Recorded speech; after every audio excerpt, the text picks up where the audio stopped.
Pues de nueva cuenta, buenas tardes. El día de hoy vamos a hacer una pausa al estudio que hemos estado llevando sobre Filipenses y quiero que estudiemos un pasaje que se encuentra en Mateo, una parábola.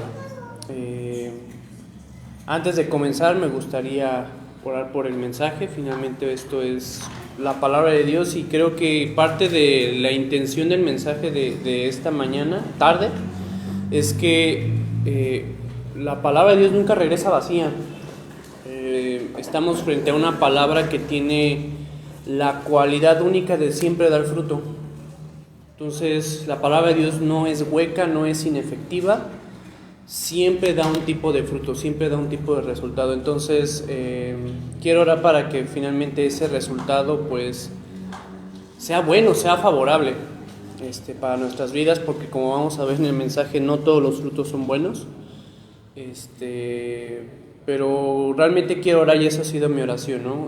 Que esta palabra no regrese vacía y cumpla el propósito por el cual Dios la está enviando. Entonces vamos a orar y comenzamos con el mensaje. Señor Jesús, te doy muchas gracias, Padre, eres bueno, para siempre es tu misericordia. Padre, te doy gracias porque los que están aquí, Señor, tú los trajiste. Padre, si algo nos enseña tu palabra, Señor, es que hay mucho tipo, Señor, de gente, muchas personas que escuchan tu palabra, pero solamente hay verdaderos creyentes, Señor. Todos los demás, Señor, pueden dar un tipo de fruto que, Señor, dices tú que es falso. Pero Padre, oro para que el día de hoy tú dispongas el corazón de cada uno de los que están aquí para que puedan albergar, Señor, tu palabra, como dice tu palabra en Santiago, Señor, que puedan recibir con mansedumbre la palabra que ha sido implantada en nosotros, Señor, y oro por eso, Señor, que tú sensibilices, ablandes el corazón, Señor. Sé que hay muchos pensamientos, Señor, que pueden correr en nuestra cabeza, muchos afanes. A lo mejor veníamos apresurados, a lo mejor veníamos de mal humor, Padre, pero te ruego que tú deseches eso, que tú lo limpies, Señor. Te lo pedimos a ti, que tienes la capacidad, Señor, de hacer todo por el poder de tu palabra. Limpia nuestros corazones, nuestros afanes, y permítenos enfocarnos en ti. En el nombre de Cristo Jesús oramos. Amén. Amén. Pues el título del mensaje de hoy tiene por nombre Jesús, el buen sembrador. Y como bien lo sugiere el título, pues vamos a leer la parábola, ¿no?, que es del buen sembrador, que vamos a encontrar en Mateo, Marcos y Lucas, y que también toma ese mismo título, ¿no? La parábola del sembrador. Hoy vamos a leer el pasaje que se halla en Mateo 13, versículo del 1 al 23. Y antes de comenzar, quiero que entendamos muy bien qué es lo que estamos leyendo, qué es lo que vamos a tener delante de nosotros por la próxima tal vez hora, por ahí 10 minutos. Esta porción de Biblia, pues es una parábola, es una narración que puede tener elementos alegóricos, es decir, figurados, y que sirve para transmitir una enseñanza. Las parábolas pues no están en la Biblia para entretenernos, como para decir, ay, qué bonita historia, ¿no? Ni para dejarnos así con el ojo cuadrado, así como, pues no entendí lo que Jesús dijo, pero supongo que era importante. No, las parábolas son herramientas que Dios utiliza a lo largo de la Biblia para darnos un conocimiento práctico. Y cuando yo me refiero a práctico, es que ese conocimiento nos demanda a nosotros participar en ese conocimiento y nos obliga a practicarlo. Entonces, ese consejo que Dios nos da de forma práctico, lo hace para que nosotros nos involucremos con una verdad espiritual que está escondida del entendimiento humano y de los sentidos naturales. Es decir, se va a esconder todo aquello que viene en forma de parábola, se va a esconder del ojo común para exigirnos a nosotros, como lectores, como oyentes de la palabra de Dios, una mirada especial, una mirada espiritual para ver ese algo que Dios nos está presentando en forma de parábola. En el pasaje de hoy vamos a ver cumplido dos objetivos. Uno es que es práctico, nos demanda que lo apliquemos, pero también nos demanda participar, nos demanda a nosotros que dispongamos un corazón, una mente y unos ojos especiales para que podamos entender. Este es un conocimiento que está oculto, y por lo mismo lo que Dios espera de ti el día de hoy es que prestes atención para que entonces no utilices tus sentidos naturales, sino busques tener un sentido espiritual y ver la profundidad de la palabra. Entonces, el pasaje de hoy vamos a ver cumplido esos dos objetivos. Aquí, en este pasaje que vamos a leer en unos momentos, Jesús cuenta una parábola porque desea que los oyentes comparen su vida con aquello que presenta por medio de lo que está narrando. Y porque desea también que sean separados los tipos de oyentes. Entonces, como dije, la parábola significa... Permítame tantito, ¿no?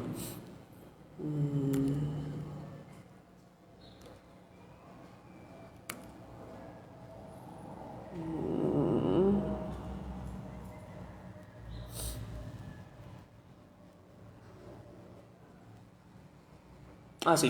Entonces, como te dije, la parábola significa poner un ejemplo para comparar.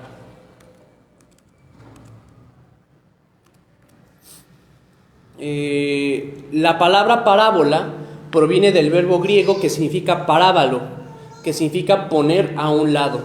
Pongo esto y parábalo, pongo una cosa paralela al lado de otra.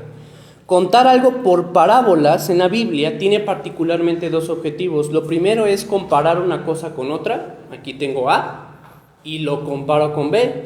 Y dos, es mencionar de tal forma una verdad espiritual que está escondida del entendimiento humano y revelarla como un contenido espiritual. Entonces, como te dije, la parábola sirve para comparar. Y lo que quiero que te hagas a la idea a la hora de comparar es que tú te imagines una regla o una regla o una vara para medir. ¿Alguna vez han ido a los expendios de venden estambres, listones, cuerdas? Y si ven que la persona usualmente tiene algo con lo que te mide por metro, ¿no? Quiero que te hagas una idea de eso. Es una vara para medir. Estas porciones de Biblia, las parábolas, sirven para que tú midas tu vida, para que tú midas tu carácter, para que tú midas tu mente, para que tú midas tus emociones, tus pensamientos, tus decisiones, las prácticas de tu vida, sirven para que tú midas y veas qué tan alineado o qué tan chueco estás de acuerdo al estándar de las Escrituras. Dios todo el tiempo mide a su pueblo, compara sus caminos. Yo, Dios, comparo mis caminos con los caminos de los hombres. Dios contrasta, hace un contraste de nuestro corazón con el suyo para que veamos la diferencia, y nos hace ver la diferencia de nuestros pensamientos con sus pensamientos. Entonces Dios todo el tiempo mide a su pueblo. Esta parábola que vamos a leer el día de hoy tiene ese propósito, que midas tu vida y que midas tu fe con la medida de fe que Dios espera obtener de su iglesia. Ahora, este acto de medir y de comparar a lo largo de la Biblia tiene dos intenciones. Dios mide para enderezar o mide para derribar. O Dios te mide para ver algo alguna parte de tu vida que necesita corrección, es decir, que Él necesita enderezar algo que se está yendo chueco, o Dios te mide para destruir las partes de tu vida que ya se desviaron y que crecieron torcidas. Por eso quiero leerte dos pasajes en los que Dios habla al respecto de este acto de medir y de comparar. Y como te dije, Él lo puede hacer para corregir o lo puede hacer para destruir. Zacarías 1, 16 y 17 dice: por tanto, así ha dicho Jehová, yo me he vuelto a Jerusalén con misericordia, en ella será edificada mi casa, dice Jehová de los ejércitos, y la plomada será tendida sobre Jerusalén.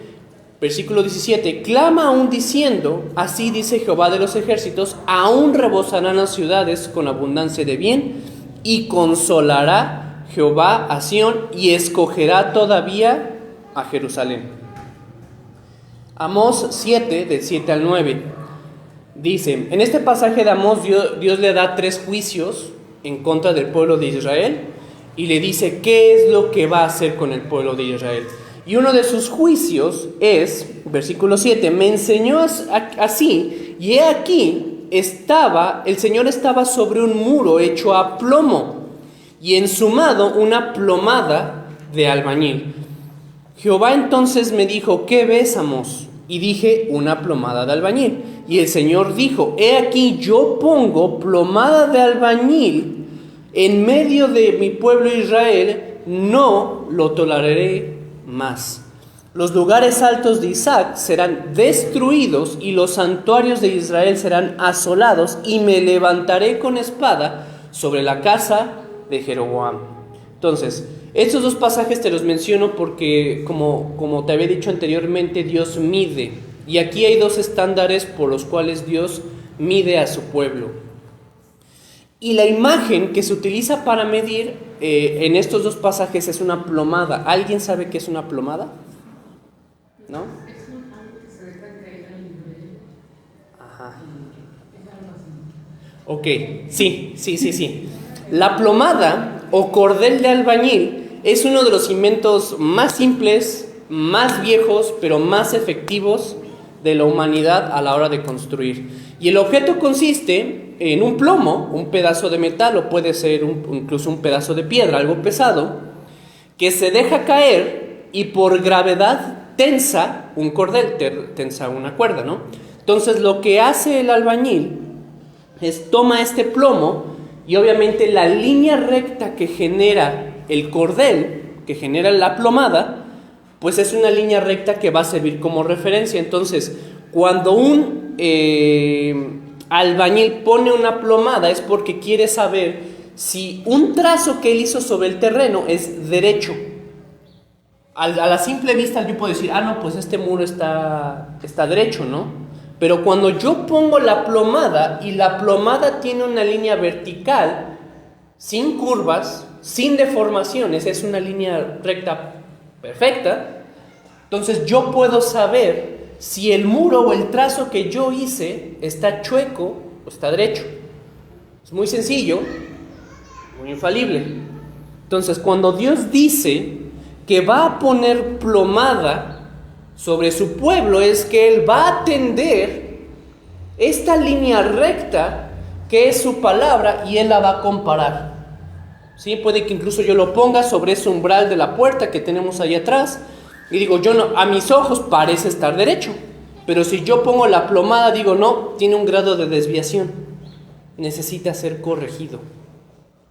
O bien, si yo veo un muro que digo, no, pues está derecho, y yo de pronto veo que se va por otra diagonal, por otra tangente, digo, no, ¿sabes qué? Este muro no sirve, tiene que ser derribado. Sí, entonces esta herramienta sirve para comprobar a través de una comparación si algo es derecho o está desviado. Entonces, cuando en los pasajes dice que su pueblo será comparado y será medido, con una plomada significa que Dios va a extender su palabra y va a decir, muy bien, vamos a ver qué tan derecho está mi pueblo de acuerdo a mi palabra. Y repito, hay dos intenciones únicamente en estos pasajes: edificar o destruir. El pasaje que te leí de Zacarías te está diciendo ahí que va a ser tendida una plomada sobre Jerusalén y Dios va a tener misericordia para edificar. ¿Sí? Y en Amós, capítulo 7, te está diciendo que Dios va a tender una plomada para derribar y para destruir. Entonces, hay dos intenciones nada más: edificar y destruir. Dios te medirá a ti y a mí para saber si Él debe de tener misericordia de ti y corregir lo que esté mal, o si debe de ser severo y debe destruir lo que está mal. ¿Se entiende? ¿Hasta aquí vamos bien? Esto es algo que tú tienes que entender. Lo que leemos el día de hoy tiene esa intención. Las parábolas no son solamente para hacer más bonita la Biblia. Las parábolas, como bien nos sugiere la palabra parábalo, es para poner en paralelo, para comparar. Entonces Dios quiere comparar tu vida con lo que Él dice que está derecho. Sé que todo esto es una introducción, es un poco larga, pero quiero que entiendas la intención de las palabras de Jesús para que tú sepas qué tienes que hacer con ellas. Si tú no sabes qué intención tiene la palabra de Dios, la vas a desechar porque no sabes qué hace ahí en tu vida. Entonces, o abrazamos las escrituras para ser corregidos, o las rechazamos para ser demolidos. Solamente hay dos opciones: o eres corregido o eres despedazado. Entonces vamos a leer el pasaje del día de hoy, que está en Mateo capítulo 13, versículo del 1 al 23, y dicen: aquel día salió Jesús de la casa y se sentó junto al mar, y se le juntó mucha gente, y entrando él en la barca se sentó, y toda la multitud, toda la gente estaba en la playa, y les habló muchas parábolas, diciendo: he aquí, el sembrador salió a sembrar. Y mientras sembraba, parte de la semilla cayó junto al camino, y vinieron las aves y la comieron. Parte cayó en pedregales, donde no había mucha tierra, y brotó pronto, porque no tenía profundidad de tierra. Pero salido el sol, se quemó, porque no tenía raíz, y se secó. Versículo 7. Y parte cayó entre espinos, y los espinos crecieron y la ahogaron.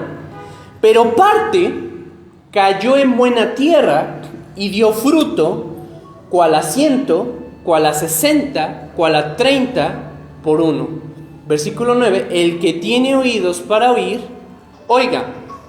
Versículo 10, entonces acercándose los discípulos le dijeron: ¿por qué les hablas por parábolas?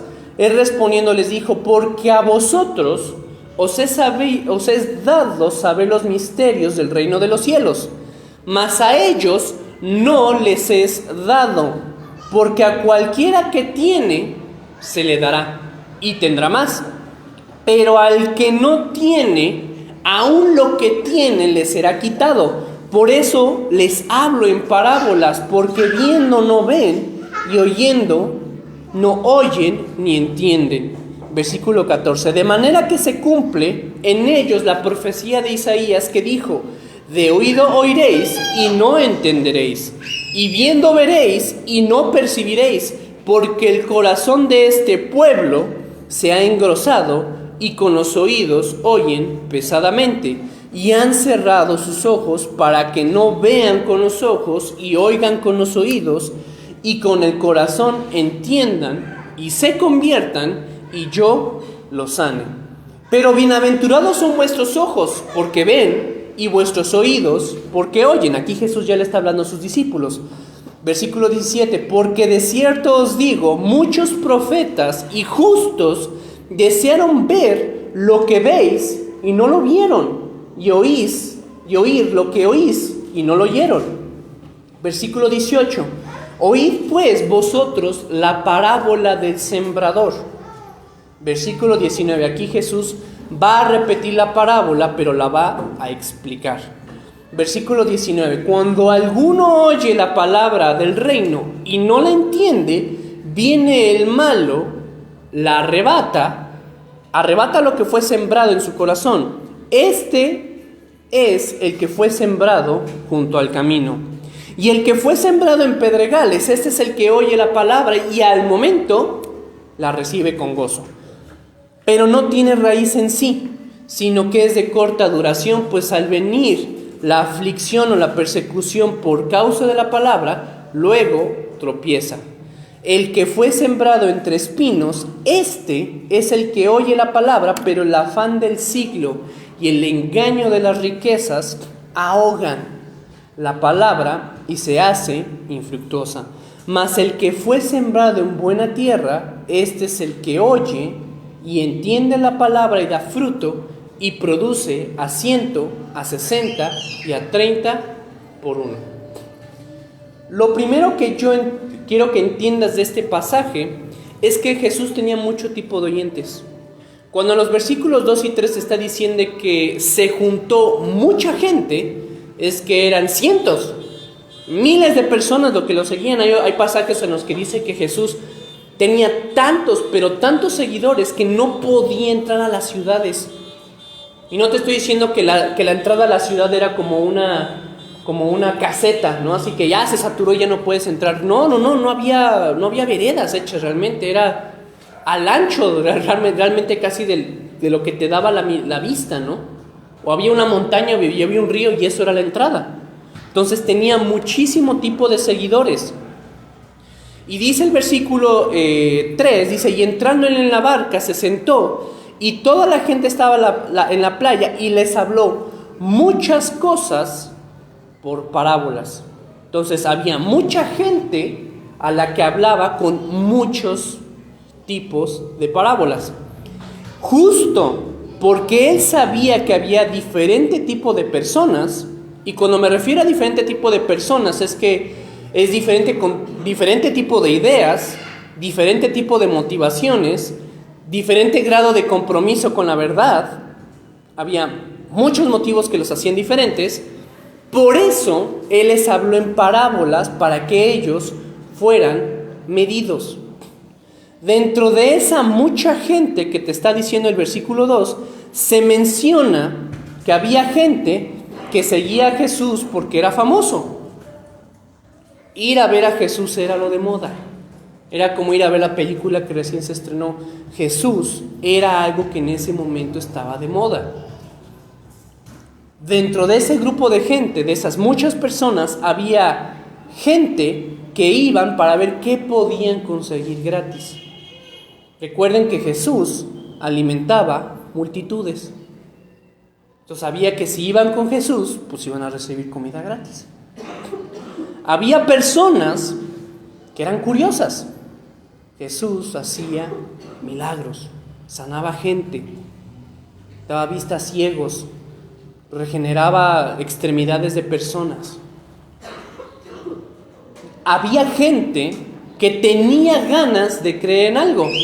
Acuérdense que Jesús estaba enseñando no una nueva doctrina, sino una doctrina viva y con autoridad.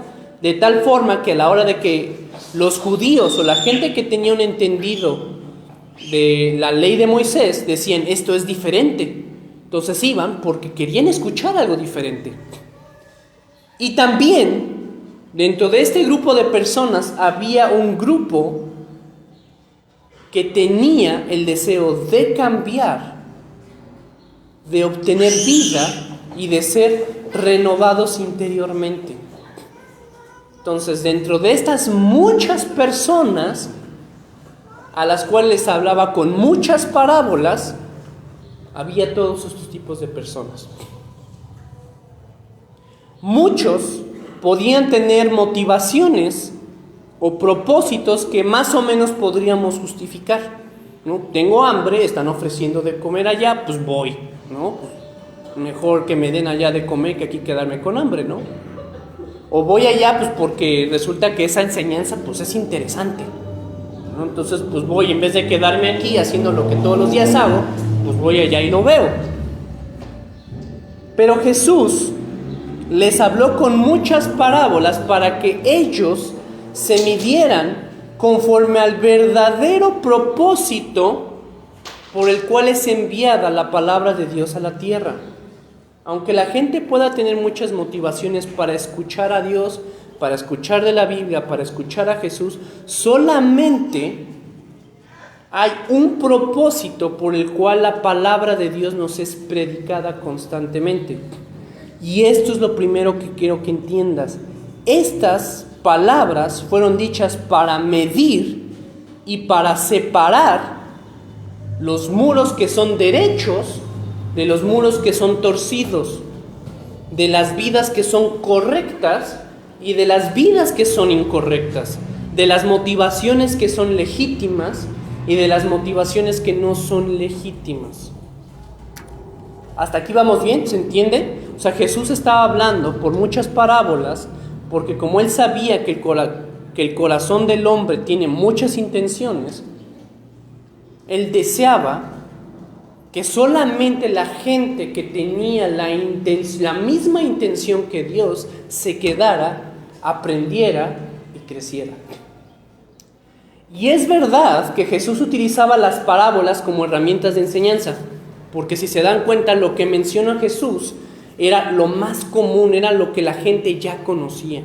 Jesús no le hablaba ni con términos técnicos, ni hablaba de metodologías de pensamiento. No, Jesús hablaba con lo que todos conocían. Ponía ejemplos de lo que era cotidiano para las personas y era para que lo entendieran, era algo sencillo.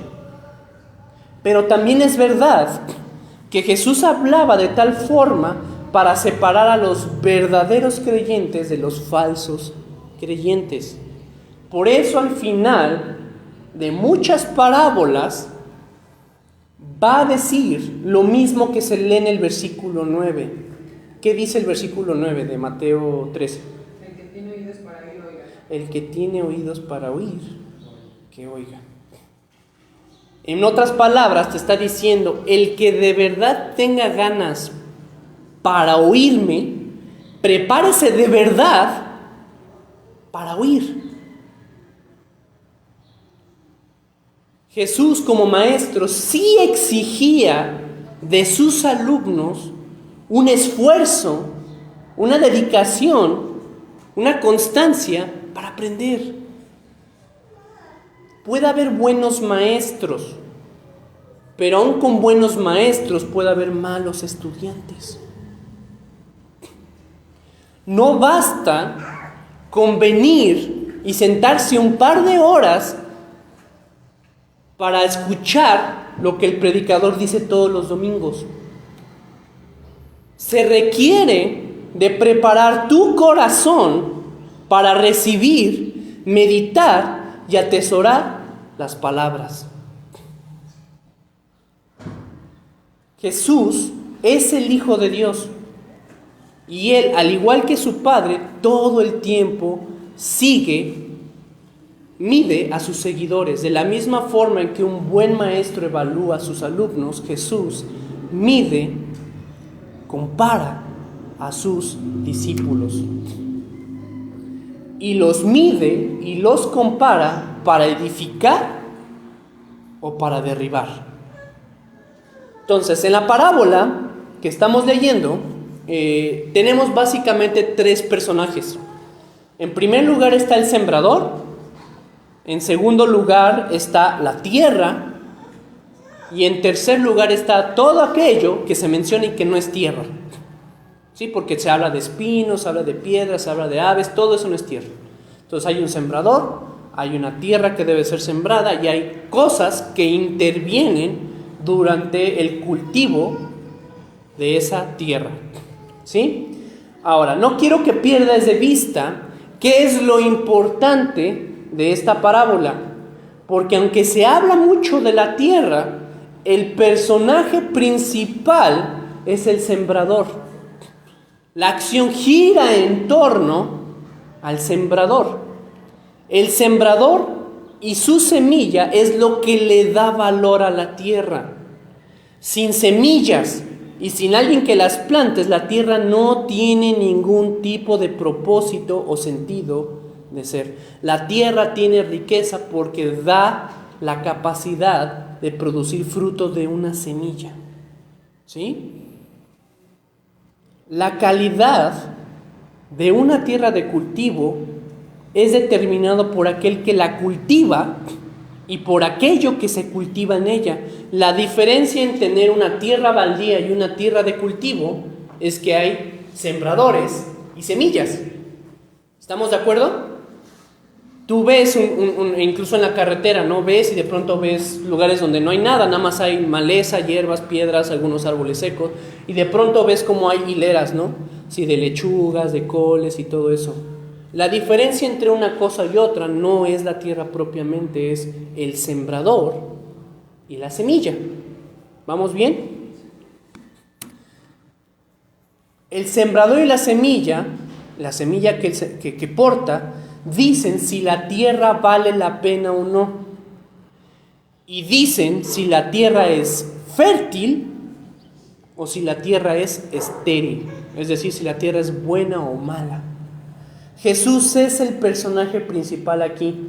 Y la parábola nos dice que el trabajo del Hijo de Dios es el de un sembrador. Y el versículo 3 y 4 te dice: he aquí, el sembrador salió a sembrar. Y versículo 4 dice: y mientras sembraba, dice, pasó todo lo que se menciona del versículo del 4 a 8. Resultó que había una tierra dura, otra con piedras, otra con espinos, otra con aves. Pero quiero que prestes atención a esto. Aunque hay ese tipo de detalles en la tierra, el propósito último del sembrador es que exista fruto. El sembrador no arroja su semilla por todas partes para que no dé fruto. Eso es una acción sin sentido. Él arroja su semilla para que crezca y para que dé fruto. Por eso siembra el sembrador, por eso trabaja, para que exista fruto. No es la intención del sembrador que su valiosa semilla caiga en un camino, en un lugar que tiene piedras o que tiene espinos, porque en esos lugares no solamente no tendrá efecto su semilla, sino que se va a desperdiciar. No es su intención depositar en esos lugares su semilla, pero es inevitable. Para saber si una tierra puede producir fruto o no, es necesario probarla y medirla. Y esto funciona todavía hasta el día de hoy. Aunque hay pruebas para ver qué tipo de minerales tiene una tierra para ver si es fértil o no, se tiene que probar. Tú puedes decir, pues sí, tiene una buena cantidad de sustratos, tiene bastante nitrógeno, tiene bastante sales que la van a hacer fértil, pero la única forma de saber si una tierra es buena o no es si tú plantas en ella. La tarea de Dios en nuestras vidas es eso, es sembrar para dar fruto. La tarea de Dios en nuestras vidas no es hacer de tu vida un paseo de fin de semana.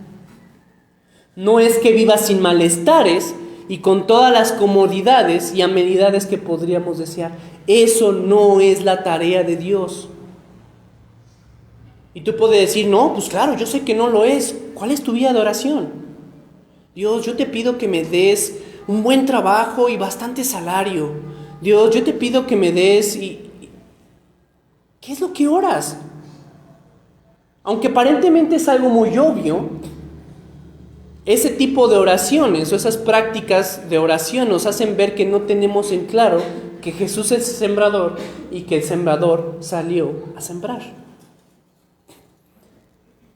Dios no trabaja así en tu vida. Lo que Dios hace es sembrar día tras día. Lo que hace Dios es sembrar día tras día su palabra para que el corazón de los hombres dé fruto y para que ese fruto sea conforme a su palabra. Porque ojo, no todos los frutos provienen de Dios. Hay buenos frutos y malos frutos. ¿Sí? Por eso, inmediatamente después de este pasaje de Mateo 13, de la parábola del sembrador, Jesús empieza a hablar sobre la parábola del trigo y de la cizaña. Como si, yo estoy dando fruto. ¿Qué tipo de fruto estás dando? Hay fruto bueno y hay fruto malo. Ese es el objetivo final del sembrador, que haya fruto y que ese fruto sea conforme a la palabra de Dios. Por ese motivo, Dios se mueve en esta tierra para esparcir su palabra, para esparcir su semilla. Dice el versículo 8, pero parte cayó en buena tierra y dio fruto, al 100, cual a 60 y cual a 30 por uno. Todo lo que está en medio, eso no es la intención ni el objetivo del sembrador. Resulta que estaba ahí, pero el objetivo es que su semilla caiga en buena tierra y dé fruto al 100, al 60 y al 30 por uno. Es algo muy obvio, pero sí debemos de recordar que el objetivo principal de Dios en nuestra vida es sembrar para que haya fruto. Dios no inicia obras sin sentido. Si tú ves y dices, oye, pero ¿qué pasó con ese creyente? Iba muy bien. Y mira, ya hasta en sus publicaciones dice que es ateo y que todo es relativo y que... ¿Qué pasó? ¿Dios se rindió ahí? Porque parece ser una obra sin sentido. ¿Qué fue lo que pasó ahí? Cada vez que Dios habla en tu vida, lo que Él espera es que su consejo, que su ley, dé un fruto en tu vida. Puede haber poco, puede haber mucho, pero lo hay. Lo que te dice el versículo 8 es que hay corazones que pueden dar fruto con más rapidez que otros y que puede haber corazones que den fruto más abundantemente con otros, pero en todos hay.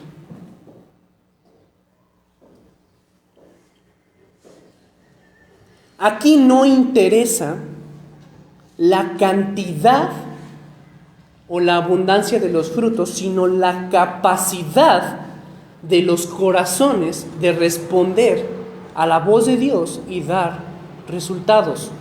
Dice el pasaje que la buena tierra, el buen corazón, dio fruto a 100, a 60 y al 30 por uno.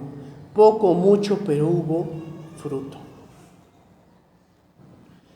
No debes de alarmarte si tú comienzas a ver que la vida de otros va más rápido que la tuya. O si X o Y persona va más lento.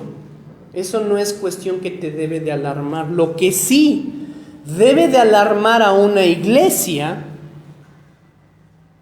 es que existan creyentes que después de mucho tiempo de sembrar y sembrar y sembrar, no haya ningún tipo de progreso ni desarrollo en su vida espiritual. Hay gente que es exactamente la misma que hace 1 año, 2 años, 3 años, 4 años, 5 años. Cuando no hay progreso, ahí sí alármense, porque algo malo está pasando. Jesús dijo que si la tierra es buena, inevitablemente va a dar fruto. Aunque sea una tierra que dé poquito fruto o mucho fruto, va a haber fruto. Una persona no puede permanecer estática en su vida espiritual. Cada vez que le es dada escuchar la palabra de Dios, una semilla es plantada en su corazón. Cada vez que tú escuchas su mensaje, cada vez que te sientas a leer tu Biblia, cada vez que escuchas un estudio bíblico, Dios siembra una semilla. Y aquí solamente hay dos opciones: o la semilla es mala o la tierra es mala. ¿Sí? Cuando no hay fruto en la vida de una persona, solamente puede haber una de estas dos opciones. No es tan complejo. Si tú incluso arrojas unas semillitas de manzana a un terreno baldío y la tierra es buena, va a crecer un árbol de manzanas. ¿Sí? O la semilla es buena, o la semilla es mala, o la tierra es mala, o a la inversa, o la semilla es buena y la tierra es buena. Hay muchos pasajes que hablan de los atributos de la palabra de Dios, pero el más claro al respecto del poder de las Escrituras es Salmo 119. En Salmo 119 tú vas a hallar 176 versículos en los cuales Dios te recuerda a través del salmista las excelencias del poder de Dios a través de su palabra. Te va a decir todos los beneficios de la palabra de Dios. Y dicen los versículos 92 y 93: si tu ley no hubiera sido mi delicia, ya en mi aflicción hubiera perecido. Versículo 93: nunca, jamás me olvidaré de tus mandamientos, porque con ellos me has vivificado. La palabra de Dios, su ley, sus mandamientos, no solo tiene la capacidad de librar de la aflicción y del quebranto, como dice el versículo 92, sino que tiene la capacidad de producir vida. El versículo 93 dice: me has vivificado. ¿Y qué significa vivificar? Es inyectar vida. Lo que significa este pasaje, estos dos versículos, es que donde antes había muerte y dolor, ahora hay vida renovada, hay vida nueva. La palabra de Dios te inyectó vida y viviste. ¿Se entiende? Muy sencillo, ¿no? De comprender estos pasajes. Hebreos 11:3 dice que todo el universo fue creado por la palabra de Dios, y Hebreos 1:3 te dice que todas las cosas son sostenidas y mantenidas por la palabra de su poder. La semilla que el sembrador siembra en ti y en mí no tiene defecto, es infalible. No tiene la capacidad de producir otra cosa que no sea vida. Siempre que Dios siembra, hay vida. Por lo mismo, de las dos opciones que te mencioné, ante una vida espiritual estática que no cambia, que no da frutos, solo queda como vía razonable, como vía lógica, afirmar que el corazón del hombre es el malo. La semilla no es mala, la semilla siempre es buena. El corazón, o en este caso, según la parábola, la tierra del hombre es mala. Si la tierra es mala, no importa qué tan buena, qué tan abundante sea la semilla, no va a haber frutos y la semilla va a morir en el suelo. Esto es lo que tú debes de entender al respecto del sembrador. Lo segundo que yo quiero que entiendas en esta tarde es que hay tipos de corazones, hay tipos de tierras que hay entre la gente que escucha la palabra de Dios. En este panorama ni siquiera entran aquellos que no le escuchan. Jesús no las menciona. Esas son tierras baldías, esas son tierras que están destinadas para ser quemadas y destruidas. Aquí está hablando de aquellos que han escuchado la palabra de Dios. Así como los cultivadores identifican todos los factores que estorban a la hora de sembrar, Jesús identifica las causas que estorban su palabra a la hora de ser predicada.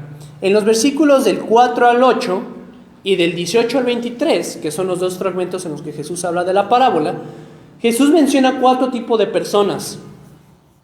Y lo digo de esta forma, 4 tipos de personas.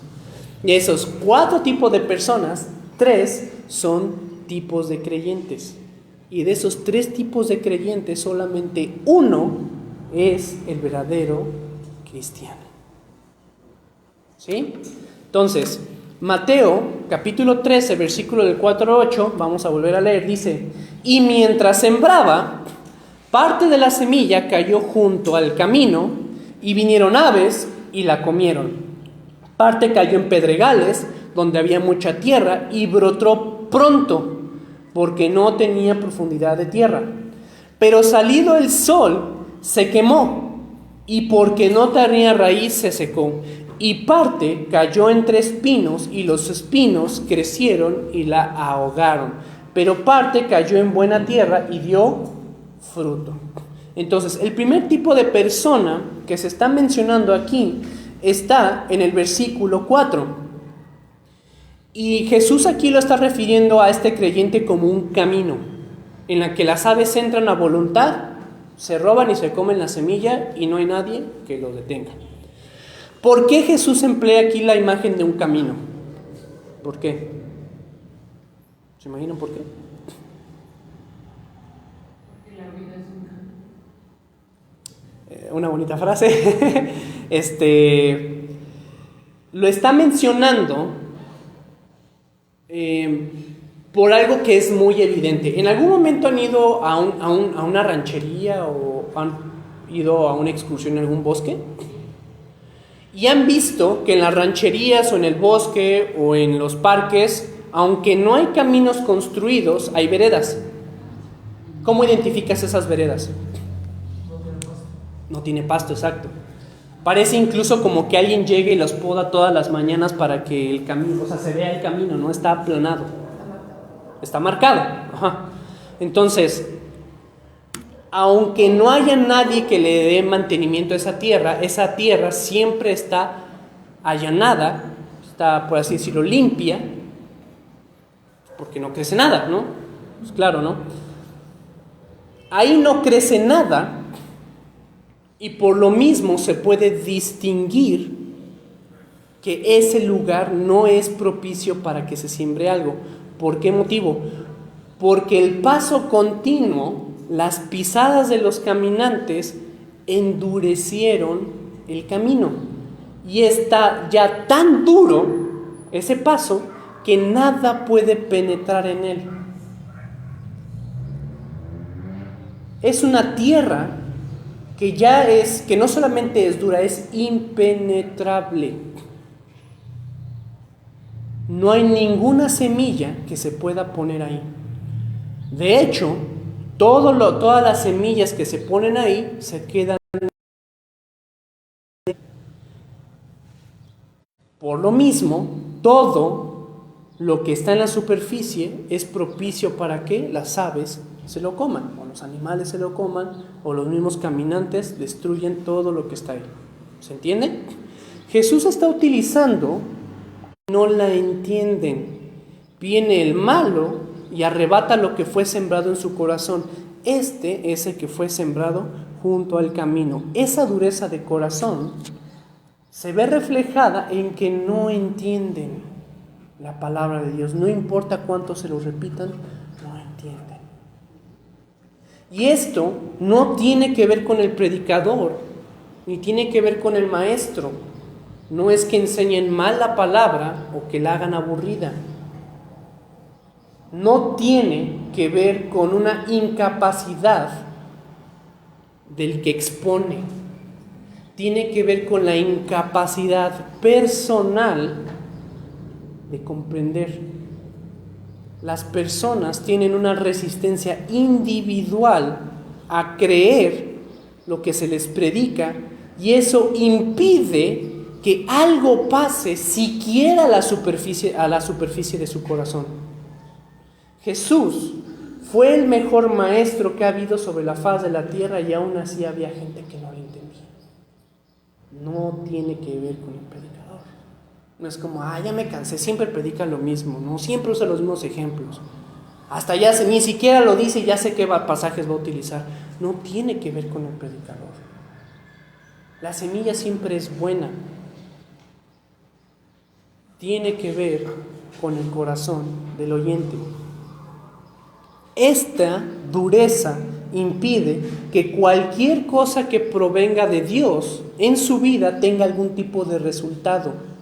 La consecuencia final de esto es que siempre que ellos escuchan algo de la palabra, Satanás llega al mismo tiempo y le presenta todos los argumentos para hacerle dudar o rechazar lo que recién le fue predicado. Es como escucho una predicación y digo, no, pero no creo que sea así como él lo está diciendo. No, yo creo que esto funciona más bien así.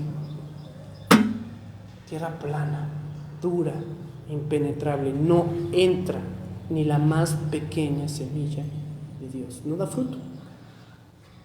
El segundo tipo de persona que Jesús está describiendo aquí ya es un tipo de creyente. Ahora, ¿qué tipo de creyente? Jesús compara a este tipo de persona con una tierra de poca profundidad y llena de piedras. Este creyente se caracteriza por dar frutos rápido, pero de poca duración. Los resultados en su vida no duran porque no soportan el calor ni la intensidad de la prueba. Y hay varias características que Jesús nos deja ver de este tipo de creyentes. En primer lugar vimos a este que es el camino, ¿no? Este creyente que es el tipo de camino. Estamos hablando ahí de un creyente, de una persona incrédula. Escucha, pero su dureza no permite ni siquiera que pase a la superficie de su corazón. Este segundo que te está diciendo que tiene poca tierra, poca profundidad y muchas piedras, es un creyente superficial o un creyente emocional. De estos hay puñados en las iglesias. ¿Por qué? En primer lugar, el versículo 5 te está diciendo que no tenía mucha tierra y por lo mismo no tenía profundidad. Este tipo de creyente deja entrar la palabra de Dios en su vida y da un chispazo emocional. Jesús dice en el versículo 20 que la respuesta de esta persona al oír las escrituras es tener gozo. Dice, y la recibe con gozo. Pero no permite este tipo de creyente que la palabra vaya más allá de la mera superficie. Este tipo de creyente no permite que la palabra de Dios penetre más adentro porque tiene piedras. Y como bien podemos entender la imagen empleada, esas piedras, esas rocas, son partes de su vida que están endurecidas. Son áreas en su interior que se resisten a cambiar. Jesús dice que tienen tierra. Sí hay tierra, pero hay poca. De forma que los brotes de semilla no pueden llegar a generar ninguna raíz. Es decir, esta persona, este tipo de gente, tiene disposición para oír, pero él no permite un rango de acción a la palabra de Dios en su vida. Escucha, te va a escuchar de buena gana, pero no va a hacer nada al respecto. La Biblia y todo lo que escucha ser predicado toca la superficie de sus emociones, nada más. Pero no va más allá de su propia sensibilidad, porque no tiene el deseo de ceder sus creencias o sus convicciones personales. Por eso la raíz no puede penetrar las rocas, porque esa persona se niega a ceder sus propias ideas, sus propias posturas, para que la raíz entre. ¿Sí? En segundo lugar, te está diciendo que no tienen ni quieren, yo incluso diría no quieren tener una verdadera conexión con Cristo. El versículo 21 te dice algo muy interesante respecto a estas personas. Jesús dice que estas personas no tienen raíz en sí mismos. Y esto es muy revelador respecto a los cristianos hoy en día, porque cuando Jesús habla de este tipo de creyentes, que son como pedregales, menciona que tienen una capacidad para creer, pero también menciona que tienen una incapacidad para relacionarse y vincularse con Cristo. A lo largo del libro de Isaías, el Mesías descrito se emplean muchas imágenes para describirlo. Pero una de las imágenes más recurrentes en ese libro es el de una raíz. Isaías 53 dice que Jesús es un renuevo y es una raíz que está brotando en medio de una tierra seca. En la parábola de la vid verdadera, Jesús habla de la vid y de los pámpanos. Conocemos el pasaje, ¿no? Yo soy la vid, vosotros los pámpanos. Y le da a entender a sus discípulos que la planta solamente tiene dos partes: raíz y ramas. Incluso los árboles, los troncos son ramas muy gruesas. La vid, en este caso, es la raíz y los pámpanos son las ramas, de tal manera que Jesús le dijo a sus discípulos: yo soy la raíz y ustedes son las ramas. Por eso es que dependen de la raíz. Por eso dice que la rama no puede producir el fruto por sí mismo, necesita de la raíz. ¿Sí? Cuando dice el versículo 21 que estos creyentes no tienen raíz en sí mismo, es que Cristo no habita en ellos. Y que no se dejen engañar, dan un tipo de fruto, pero Cristo no habita en ellos. Literal, Cristo no está en ellos. Por eso dice, no tienen raíz en sí mismos. Y no puede morar en ellos, Cristo no puede morar en este tipo de creyentes, porque las piedras de su tierra, las piedras de su corazón, que son sus convicciones personales, sus intereses, sus gustos, lo que defienden de su vida, no permiten que una raíz, no permite que un Cristo vivo more dentro de ellos. En tanto las piedras estorben la raíz, en tanto esas piedras estorben a Cristo, nada de lo que hagan va a dar frutos, porque no hay raíz espiritual que alimente una vida espiritual. Dan chispazos, toman decisiones, tienen actitudes, hasta pueden decir en una predicación, sí, amén, pero no hay fruto, porque no hay raíz dentro de ellos. El tercer aspecto es que este tipo de creyentes son espontáneos. El versículo 21 dice que estos creyentes ofrecen resultados, y la palabra que se utiliza, de corta duración, frutos de corta duración. ¿Nunca te ha sucedido que viene una persona y te dice, oye, te propongo un negocio, mira, fíjate que se me está ocurriendo poner un restaurante y vamos a vender alitas y papas, fíjate que tengo un amigo que me puede vender una freidora, y tú dices, órale, y el proyecto está padrísimo, súper interesante, ¿no? Y hacen actividades, y planean actividades, hacen un plan, hasta hacen sus números, imaginan actividades, metas, pero al día siguiente, cuando llega el momento de poner las manos en obra, pues como que ya no te sientes muy seguro de hacerlo. ¿No te ha pasado? Esto puede ser con un trabajo, puede ser con un negocio, puede ser con una dieta, puede ser con un plan de lectura, puede ser con un propósito de ir a hacer ejercicio. ¿No te ha pasado? Que dices, sí, voy a empezar y hasta voy a ir a comprar unos tenis nuevos y mañana voy a ir a salir, correr 6 kilómetros, todo eso. Y al día siguiente, ya en el momento en el que necesitas ocupar los verdaderos recursos para hacer eso que te habías propuesto, pues no haces nada. ¿Te ha pasado? Ese arranque o ese calor del momento es una respuesta emocional. En el momento te suena muy bien, te anima, te ilusiona, te mueve algo aquí adentro. Pero una vez que se acaba esa sensación bonita y placentera, descubres que no hay verdaderas razones, no hay genuinos motivos por los cuales tú desees hacer X o Y cosa que habías planeado.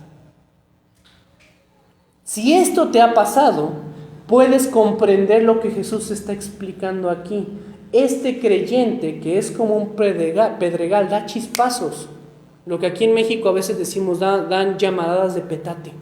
¿Sí conocen la expresión? Dan brincos, dan arrancones, levantan la mano y dicen, sí, yo. Pero todo eso nace solo de su emotividad.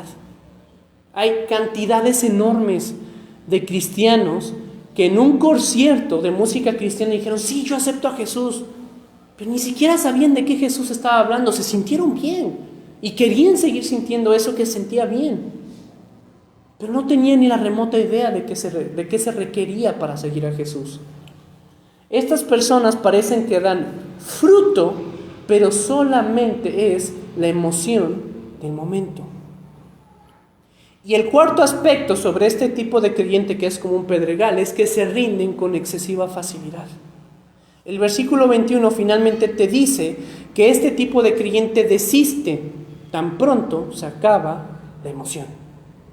Jesús dijo, al venir la aflicción o la persecución por causa de la palabra, luego tropieza. Cuando viene el verdadero procedimiento de crecer, de disciplinarse y de ser transformado, es cuando este creyente se da cuenta que no está dispuesto a seguir adelante. Porque todo lo que está viniendo delante es más grande que su emoción original. Y que en el peor de los casos, para ese momento, ya no hay emoción. Ya no me siento entusiasmado, ya no se siente tan padre como me lo habían dicho. Su motivación original fue el sentirse bien y el sentirse ilusionado. Tan pronto se da cuenta que la semilla debe de morir para que crezca una planta, es cuando dice, no, esto es demasiado. Yo prefiero cosas más inmediatas, más de momento, más rápidas, que me hagan sentir bien. Y hay muchos creyentes que brincan de una iglesia a otra, brincan de un predicador a otro porque lo que quieren hacer es que los hagan sentir bien dentro. Quieren que muevan sus emociones. Hay muchos predicadores que se dedican a hacer esto, mover emociones. Quieren tener creyentes como pedregales que no tengan ni un tipo de raíz, porque es fácil mover emociones. Basta que en medio de un mensaje te pongan una música bonita, apaguen las luces y tú digas, este ambiente es muy espiritual. Pero en el momento en el que se habla de renunciar del pecado, en el momento en el que se habla de renunciar a tu propia vida, de tomar tu cruz y de seguir a Jesús, pues ahí sí ya no. Ya no se siente tan bonito el ambiente, ¿verdad? Este es un tipo de cliente muy común. Muchos han desfilado en iglesias y dan chispazos, pero no son verdaderos frutos. No se dejen engañar. Ahora, el tercer tipo de creyente que se menciona aquí es el creyente tibio. Dice Jesús que este tipo de creyente es como una tierra llena de espinos. Ahora, a diferencia de los primeros dos, en los que la tierra no era propiamente buena, aquí estamos delante de una tierra que sí es buena. Y es buena porque puede albergar fruto. Ahora, permite el crecimiento de plantas, ¿sí? Pero ¿qué tipo de plantas crecen? ¿Cuál es el problema de esta tierra? El problema de esta tierra, de este tipo de creyente, radica en que al mismo tiempo que fue sembrada la palabra de Dios, otra semilla fue sembrada. La tierra de su vida comparte simultáneamente dos tipos de semillas. Es decir, el corazón de este tipo de creyente permite la palabra de Dios, la doctrina de Cristo, las enseñanzas de la Biblia, al mismo tiempo que las enseñanzas del mundo, la doctrina de Satanás y todo tipo de enseñanza diluida. Este tipo de creyentes desean que el mundo le dé todos sus frutos y que Dios les dé todos sus frutos. Pero lo que te está diciendo este pasaje es que eso no es posible. Indefectiblemente, si hay otra semilla, esa otra semilla va a ahogar a la semilla del sembrador, va a ahogar la palabra de Dios. Y es porque la palabra de Dios demanda todo. Requiere de todos los recursos de tu vida, tus emociones, tus pensamientos, tu voluntad, tus actitudes, tu tiempo, tu dinero, todo. No pueden convivir. En el pasaje Jesús da nombre y apellido a estas semillas que dan espinos y ahogan la palabra de Dios. Dice, el que fue sembrado entre espinos, este es el que oye la palabra, la escuchó, puede albergarla. Pero el afán del siglo y el engaño de las riquezas ahogan la palabra y se hace infructuosa. Yo no te estoy diciendo que vivir en este siglo sea malo, ni que las riquezas sean malas, porque aquí claramente Jesús te está diciendo, el afán de este siglo y el engaño de las riquezas la ahogan. Y cuando hablamos del afán del siglo y el engaño de las riquezas, es todo lo que tu corazón pueda desear lograr en esta tierra como propósito de vida. No puedes entregar el propósito de tu vida a Dios y entregar el propósito de tu vida al mundo al mismo tiempo. No es posible. Ahora, solamente quiero dar un detalle al respecto de los espinos, porque son muy peligrosos. Los espinos, resulta que no solamente son plantas, son árboles, los árboles de espinos. Y un árbol de espino crece pero muy rápido. Y es porque un árbol de espinos, si alguna vez has tenido la oportunidad de ver, son árboles muy secos, ocupan muy poquita agua y crecen muchísimo y son muy duros de romper. Son plantas, son árboles que están nacidos para resistir todo. Basta que un poquito de afán del mundo, que un poquito del engaño de las riquezas, y cuando hablo de riquezas no estoy hablando de dinero, estoy hablando de posesión material, estoy hablando de todo aquello que es el deseo de los ojos, el deseo de la carne y la vanagloria de la vida. Estoy hablando de eso. Este pasaje está hablando de eso. Basta un poco para que empiece a crecer un espino en tu vida, y basta que crezca para que ahogue todo lo que Dios quiera sembrar en tu corazón. Los espinos son muy resistentes y crecen muy rápido, de la misma forma que los afanes, las preocupaciones y las codicias. Y en cuarto lugar se encuentra el verdadero creyente, y al respecto de esto voy a ser muy breve, porque la buena tierra de la que está hablando el versículo 23 no es una tierra que tenga algo adicional, extraordinario. No es que es una buena tierra porque pues fue abonada, ¿no? Y quemaron el pasto y ahora está llena de sustratos, de minerales y de toda clase de cosas para que sea rica, ¿no? No. La buena tierra se caracteriza porque no tiene nada de lo anterior. Versículo 23, mas el que fue sembrado en buena tierra, este es el que oye y entiende la palabra y da frutos y produce a 100, a 60 y a 30 por uno. La característica de esta buena tierra es que no tiene nada adicional, solamente es tierra. No tiene ni piedras, no tiene aves, no tiene espinos. Fue una tierra que fue limpiada.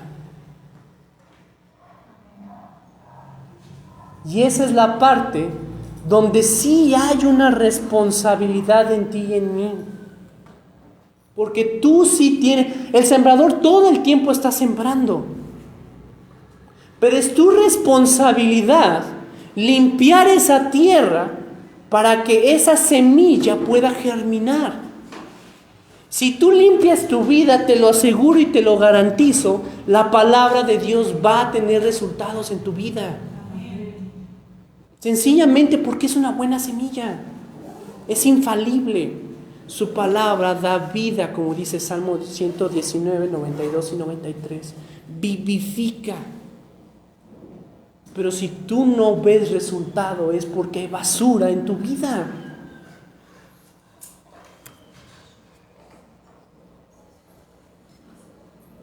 Dice el versículo 10 de Mateo 13, entonces acercándose los discípulos le dijeron, ¿por qué les hablas por parábolas? Y él respondiendo les dijo, porque a vosotros os es dado saber el misterio del reino de los cielos, mas a ellos no les he dado. Porque a cualquiera que tiene, se le dará y tendrá más, pero al que no tiene, aún lo que tiene le será quitado. Y estos versículos pues pueden ser tal vez un poquito conflictivos, particularmente el 12, porque eso significa ¿cómo? O sea, si yo no tengo palabra de Dios, entonces lo poquito que tenía me lo van a quitar. Y al que sí tenía le van a dar más. Oye, eso es injusto. No, la idea que aquí te está dando habla de lo recibido y de lo perdido. El que tiene es porque ha recibido. Porque a cualquiera que recibió se le dará más y tendrá más. Pero al que no tiene es porque lo perdió y lo extravió. Pero al que no tiene, al que lo perdió y lo extravió, aún lo que tiene le será quitado. Para que tú y yo podamos retener esta palabra, es responsabilidad nuestra limpiar la tierra. Solamente hay un tipo de tierra buena y es la que no tiene piedras, ni espinos, ni aves. Pero que para que pase esto, la tierra tiene que romperse. Hay un proceso dentro de la siembra que es romper la tierra. Y para eso se usan yuntas, se usan bueyes, porque la tierra puede ser tan dura que ni siquiera una persona pegándole con un pico la va a romper. Se necesita de una fuerza sobrehumana para romper esa tierra, para arrancar los espinos, para arrancar las piedras, para arrancar las malas raíces y dejar libre el paso para una buena semilla. Sí es responsabilidad tuya y mía limpiar nuestra tierra, limpiar tu corazón. Quiero terminar con esto. El mejor pasaje que yo he encontrado para interpretar la parábola del sembrador se encuentra en Santiago capítulo 1, versículos 21 y 22. Y esto es un consejo muy práctico, muy sencillo.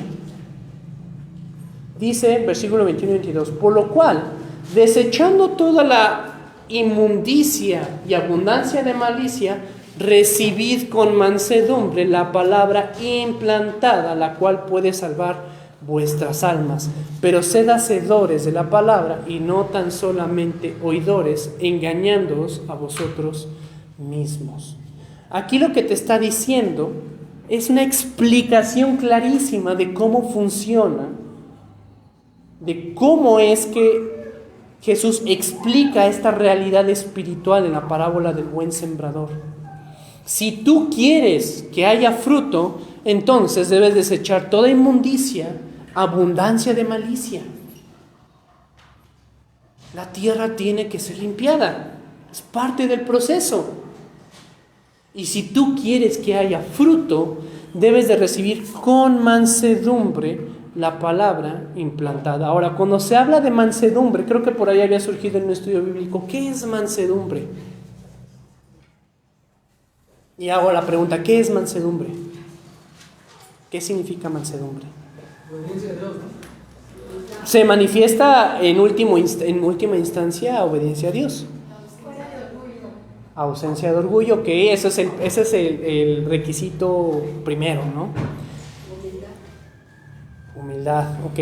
Ya tenemos varias cosas para ir construyendo. Si es completamente ausencia de orgullo, una persona que no es orgullosa, pues no va a imponerse por encima de nadie, ¿de acuerdo? Pero una persona mansa, de hecho la palabra manso lo escuchamos más en cuestiones de jinetes y de caballos. Este caballo es manso. ¿Han escuchado esa expresión? ¿Por qué es manso? Se deja moldear, ¿no? Se deja moldear, es tranquilo, obedece, hace todo lo que el jinete le dice que haga. El caballo se permite ser conducido, y porque se permite ser conducido, obedece a la palabra de Dios. Entonces, cuando te está diciendo, recibe con mansedumbre la palabra implantada, te está diciendo que permitas que esa palabra dirija tu vida. Que permitas ser conducido. Y cuando dice implantada, aquí está la parte sobrenatural. Hay una diferencia entre injertar e implantar. Hay plantas a las que se le injerta. Creo que algunas veces hay personas que lo hacen con cactus, ¿no? Le injertan, abren un cachito del cactus y le injertan una florecita. ¿Lo han visto? Se da también mucho en algún tipo de frutos, que está una rama de una naranja y ponen la rama de un durazno. Y a través de las dos cosas se da un nuevo fruto, se dan variantes de las frutas. Lo que te está diciendo aquí no es que Cristo va a poner algo encima, como injertar, no. Te está diciendo la palabra implantada, significa que esa palabra fue depositada en el interior de tu corazón. Y del interior se manifiesta al exterior. La diferencia con el injerto es que es del exterior al interior. Aquí cuando dice implantada es que es del interior al exterior. Yo no puedo injertar sobre mí la palabra de Dios. Dios la implanta, porque ese es el trabajo del sembrador. Sembrar, implantar su semilla en la tierra. No es que las plantas crezcan, ya de pronto tienen raíces y muy bien, ahora vamos a meterla a la tierra, ¿no? No es así, la implanta. Entonces es una palabra que ya fue sembrada en el interior de tu corazón y del interior surge el fruto. Por eso es importante que la tierra esté limpia, porque el proceso es de implantación, Él lo va a depositar dentro. Pero si hay algo más dentro de tu corazón, no va a haber frutos. Y esto se traduce sencillamente en que debes de hacer la palabra y no tan solamente oírla. Porque si queremos resumir aún más lo que les acabo de decir, Jesús con esta parábola les estaba diciendo, hay dos tipos de tierras, hay dos tipos de creyentes, los que oyen y los que hacen. ¿Cuáles son ustedes? ¿Qué hay en tu corazón?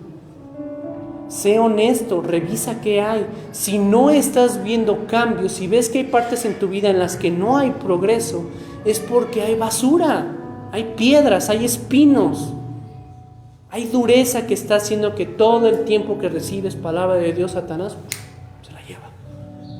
Te convence de lo contrario. ¿Qué hay en tu corazón? La palabra de Dios siempre, sí o sí, es efectiva y el sembrador todo el tiempo está sembrando. Pero ¿cómo está tu tierra? Vamos a orar. Señor Jesús, te doy muchas gracias, Padre Santo, porque tu palabra es sencilla, Señor. Y lo que te rogamos el día de hoy, Padre, es que nos ayudes a limpiar nuestra tierra, Señor. Ayúdanos a limpiar nuestro corazón, Señor. Santiago es claro, Señor. Dice, desechando toda inmundicia y abundancia de malicia, recibid con mansedumbre la palabra implantada. Y lo que esperas de nosotros, Señor, no solamente es que limpiemos nuestra tierra, sino que a la hora de recibir esa palabra seamos mansos, seamos dóciles, nos permitamos ser conducidos, ser guiados, Señor, que haya una ausencia absoluta de orgullo, que haya humildad y que en consecuencia haya obediencia, que podamos ser hacedores de la palabra. Señor, ayúdanos, Dios. Esto es algo difícil, Padre, porque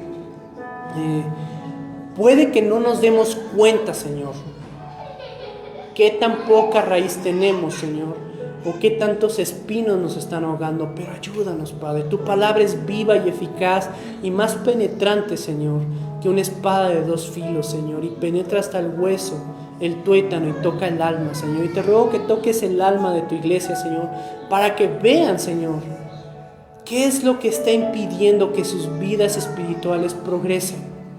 Ayúdanos, Padre. Ayúdanos, tu palabra es buena, tú inclinas nuestro corazón todo el tiempo a hacer lo bueno, Señor. Ayúdanos, Señor, inclina nuestro corazón a lo bueno, porque en ti está el querer como el hacer por tu buena voluntad. Y por tu buena voluntad te pido que nos ayudes a tener un corazón limpio, Señor. Ayúdanos, Padre, te lo pedimos y te damos gracias, Jesús, por tu vida, por tu Espíritu Santo y por tu salvación y por la palabra. Señor, todo el tiempo estás sembrando y somos tierra que necesitamos de buena semilla, pero ayúdanos a limpiar nuestra tierra. En el nombre de Cristo Jesús oramos. Amén. Amén.